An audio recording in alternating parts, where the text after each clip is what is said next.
Мен әлеуметтік желілердегі мессенджерлардағы балаларға қауіпті контентті лезде тауып, соны тоқтататындай нақты жаңа механизмдерді, бәлкім қажет болса жаңа технологияларды күштік органдар, бас прокуратура жүзеге асыру қажет деп айттым. Неге? Сол күні бас прокурор өзінің жаңағыдай X парақшасында көрсетіп айтты ғой, Твиттерінде 15 мыңнан астам қауіпті, баланың денсаулығына қауіпті сондай әлеуметтік желілерде контент жойылды деп. Яғни бұл жүйелі болу керек, ол бір-ақ рет науқан ретінде емес, күнделікті.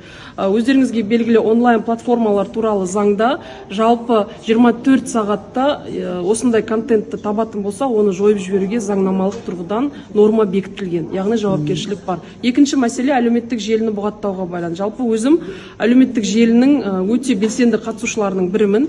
Өзімнің жұмысымды әлеуметтік желі арқылы танытып жүрген депутатпын деп санаймын. Сондықтан әлеуметтік желілерді бұғаттауға мен де қарсымын.